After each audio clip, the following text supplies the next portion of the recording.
एक बार की बात है, एक व्यक्ति था, नाम उसका कोई नहीं जानता था, क्योंकि वह भीड़ में रहता था, लाखों की भीड़ में, पर भीतर से पूरी तरह अकेला। उसके पास सब कुछ था, काम था, घर था, लोग थे, पर शांति नहीं थी। वह हर रात सोते समय एक ही प्रश्न से डरता था, मैं जो जी रहा हूँ, क्या यही जीवन है? वह व्यक्ति हर सुबह उठता, अपने काम पर जाता, हंसता, बोलता, लोग कहते, अच्छा इंसान है, सब ठीक है, पर किसी को यह नहीं दिखता था कि उसका मन धीरे धीरे खाली हो रहा था।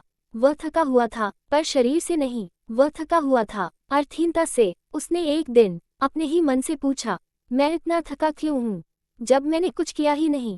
एक रात वह नींद से अचानक जाग गया, सीना भारी था, आंखें नम थीं। उसने पहली बार जीवन से कुछ मांगा, मुझे शांति चाहिए। अगले दिन वह यूं ही शहर से बाहर निकल गया, न कोई लक्ष्य, न कोई योजना, बस चलता रहा। और चलते चलते वह एक पुराने आश्रम के सामने पहुंचा।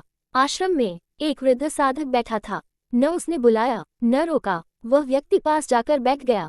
काफी देर तक कोई शब्द नहीं बोला गया। फिर साधक ने कहा, तुम बाहर बहुत खोज चुके हो, अब भीतर लौटने का समय है। व्यक्ति चौंका, आप मुझे जानते हैं? साधक मुस्कुराया, जो स्वयं से भाग रहा हो उसे पहचानना कठिन नहीं होता। साधक ने कहा, तुम दुखी इसलिए नहीं हो कि तुम्हारे पास कुछ नहीं है, तुम दुखी इसलिए हो क्योंकि तुमने खुद को खो दिया है।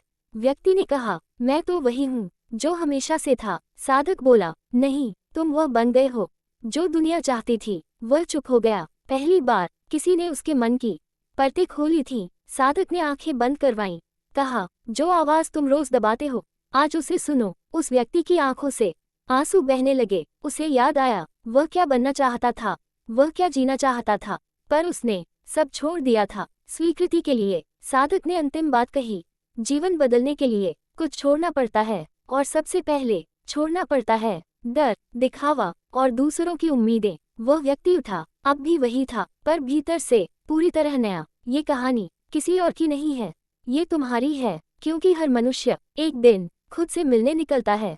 कुछ डरकर लौट जाते हैं और कुछ जाग जाते हैं। अगर यह कथा तुम्हारे मन में थोड़ा भी ठहराव लाई है, तो समझ लेना तुम्हारी यात्रा शुरू हो चुकी है।